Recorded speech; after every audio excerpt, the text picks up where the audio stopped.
Disons que ce que j'ai compris, c'est que les mesures qui étaient prises correspondaient au niveau d'alerte sanitaire.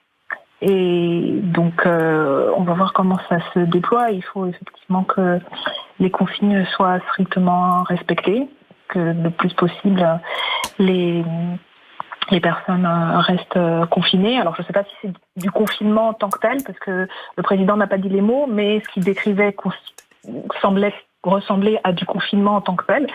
Je ne sais pas si c'est une question technique ou juste juridique, mais ça ressemble un peu à ce qu'on attendait.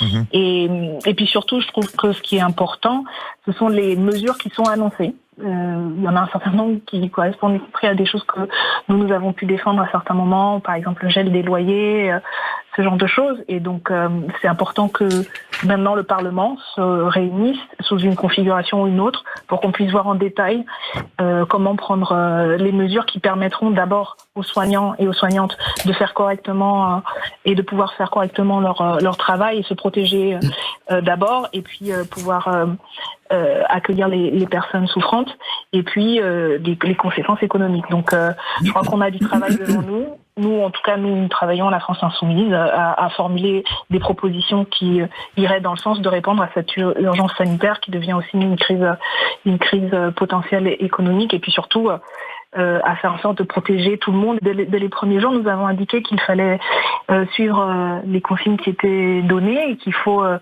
faire en sorte que cette épidémie soit vaincue, que la circulation du virus s'arrête. Et donc, nous sommes, en tant que responsables politiques, bien sûr convaincus de la nécessité sanitaire de la situation. On reste attentifs et vigilants et vigilantes sur ce qui va être mis par écrit, ce qu'on va devoir voter en tant que parlementaire.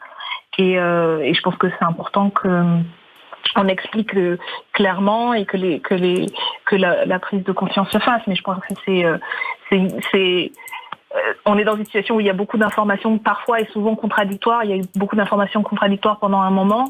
Je crois que là, maintenant, tout le monde se rend compte qu'il y a besoin d'un respect plus strict des choses. Et donc, voilà, nous, on est dans la continuité de ce qu'on dit depuis le début, et dans la continuité aussi de ce pourquoi nous avons été élus, c'est-à-dire d'être attentifs et d'être aussi une force de proposition. Et c'est ce déjà à quoi nous travaillons.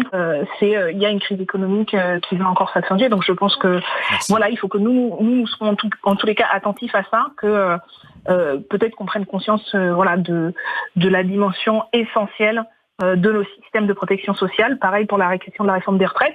Elle est reportée, si j'ai bien compris les propos du président, et ça montre bien que dans ces moments-là, justement, on se rend compte de l'importance de tout ce système qu'il faut renforcer et non pas amoindrir. Et donc voilà ce que nous avons en tête avant tout. C'est permettre le renforcement de le système de protection sociale collective et proposer une véritable prise en compte, pas juste sur le moment et dans l'urgence, mais dans la pérennité de toute la société.